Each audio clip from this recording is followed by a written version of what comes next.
Hello everyone, and welcome to my channel. My name is Sarah, and this is Medicated Housewife DIY, where crafting and mental health can come together.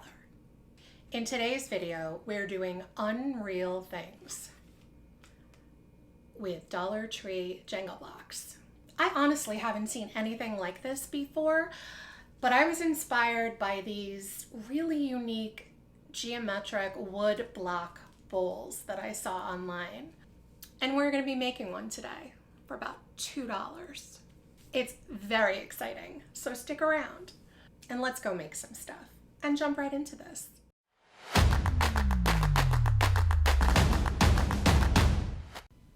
To begin with, I'm using the Dollar Tree Tumbling Tower Blocks. I used a little under 1.5 boxes of the 72 blocks.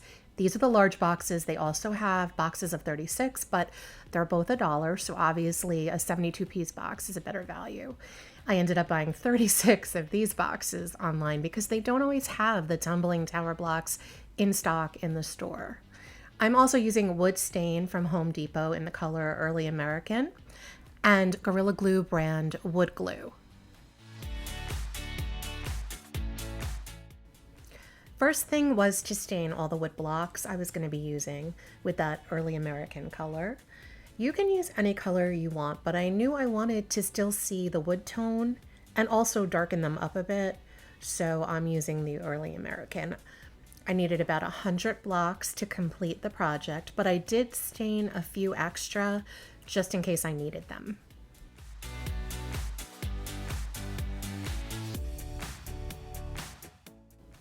I was using a rag to rub the stain into the blocks, at least at the very beginning. But because I was staining so many blocks, I did end up changing my strategy and moving over to a foam brush so I could stain multiples of blocks at one time instead of individually. It still takes a long time to stain that many blocks, but that's the only way I could think of to do it.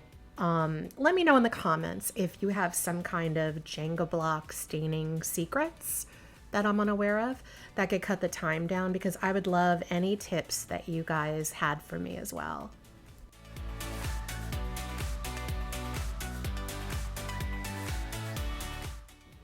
After the stain is fully dry, that's when I began gluing with the Gorilla Glue wood glue and a paintbrush, which I recommend a paintbrush you do not need, as you may not be able to use that brush again. I had to first glue all the blocks into groups of 2, as you can see here, the long way, like a sandwich. I did that to all 120 something of the blocks. I'm also carefully wiping away any excess glue around the edges to keep the pairs of blocks from looking messy. I could have done this project with single blocks instead of doubling them, but I felt that doubling up the blocks would make the project bulkier and sturdier in the end. I also felt that it would make the end result bowl bigger if all the pieces were doubled up. After all my double blocks have dried, I could begin setting up the bowl to glue it together. I thought it would make the most sense to start with the middle of the bowl, since that was the widest part. I had my ruler out to keep the first row of my bowl straight, and I began placing my blocks where I wanted them to be. I figured out that I wanted the widest part of the bowl at 7 blocks long, so I began there by placing the 7 blocks into a bowl shape. The concave bowl effect is going to be achieved by staggering each row with less blocks than the previous row. Since the first row of blocks were not attached to each other, I used these wood cubes as spacers in an effort to make the space between the first row of blocks as uniform as possible. This is not an exact science, and there was some moving around to get the setup I thought that looked best to me. It took a couple of tries to get the end result that looked the most bowl-like to me. And at that point, I took a pencil and I just marked a line where each of the blocks should be to keep their place and their spacing. So that you see there, I'm using a pencil before I was beginning to glue the second row down.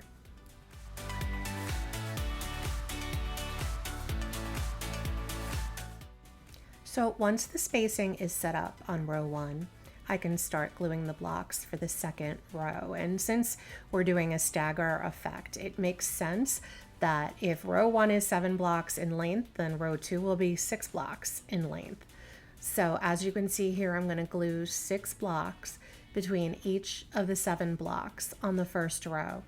I also want to be sure to glue them about halfway down the width of the block underneath it in order to get the staggered effect that I'm looking for. It sounds complicated when I'm explaining it, but I think by seeing me do it here, it makes more sense and it's not nearly as complicated as it sounds. You have to keep in mind as well that wood glue takes considerably more time to set up than, say, something like hot glue, which sets up immediately. But the wood glue will have a better hold when we're using the wood blocks once it's totally dry and cured. So we just have to be a little more patient and give some time in between each row for more glue setup time. Also take note that we're not keeping the wood cubes in the project. They're not going to be glued in. We're removing them after the third row of blocks. They're just there to space.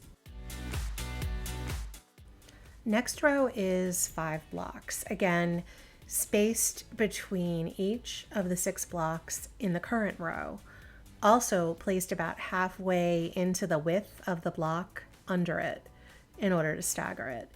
Taking care to clean up the excess glue and allowing some time for each row to set up before continuing.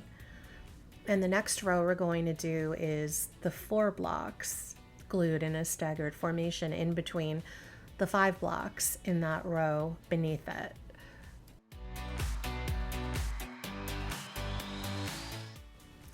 I'm cleaning up the excess glue with a Q-tip. You could also use a popsicle stick or even your finger.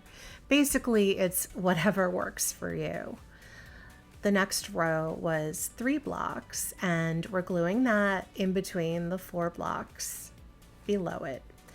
And after the 3 block, we're going to be doing the next row, which is going to be 2 blocks. I think you see where we're going here.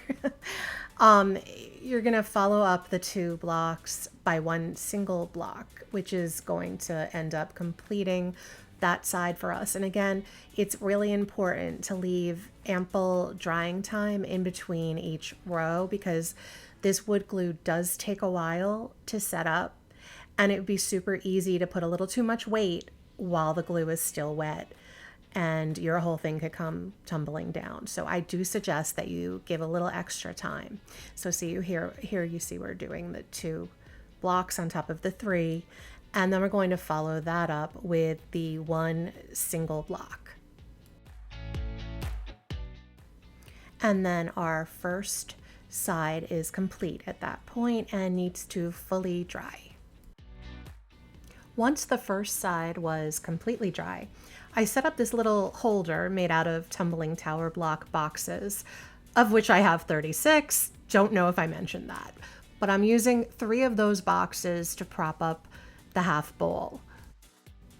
I was able to begin the second side starting from the middle. I didn't want to rest the bowl on its side against the table directly because I felt that was too much stress placed on the edge of the bowl and it would most likely snap off a piece of it.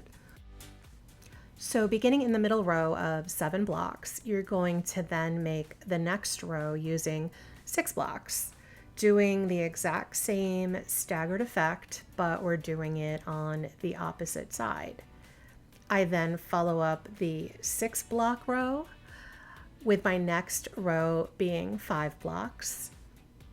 And we're continuing to stagger them, following that up with a row of 4 blocks. And after that is done, we're going to be doing a row of 3 blocks. The 3 block row is then followed by a 2 block row. And finally is the single block that we're going to use to complete our second side.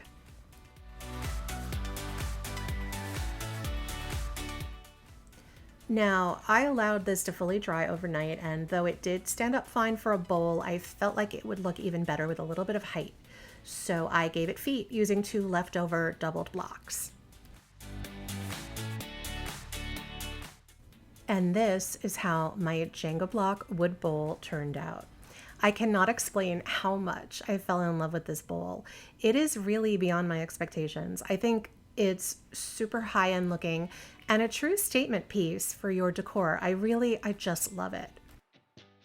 This would make a beautiful centerpiece on your dining, coffee, or side table. And I also feel like you could use it in a kitchen for an earthy, fresh kind of look with lemons and limes or something like that. That would work as well. I call this a bowl, but it's flat enough to be considered a platter, and style-wise to me it looks kind of like a basket as well. So without labeling it too much, it can be whatever you want to call it. This definitely has modern vibes to me, in my opinion anyway, but I think if styled differently, it could also be rustic, maybe with some pine cones in it, or even a gorgeous coastal decor piece holding seashells or coral or something like that. Honestly, the possibilities are endless. This is an easy DIY that costs about $2 and will impress everyone that sees it. I hope you enjoyed this Medicated Housewife DIY, and if you'd like to see more DIYs, hit the like and subscribe buttons. Thank you so much for watching. Until next time, I'm the Medicated Housewife, and crafting is my medication.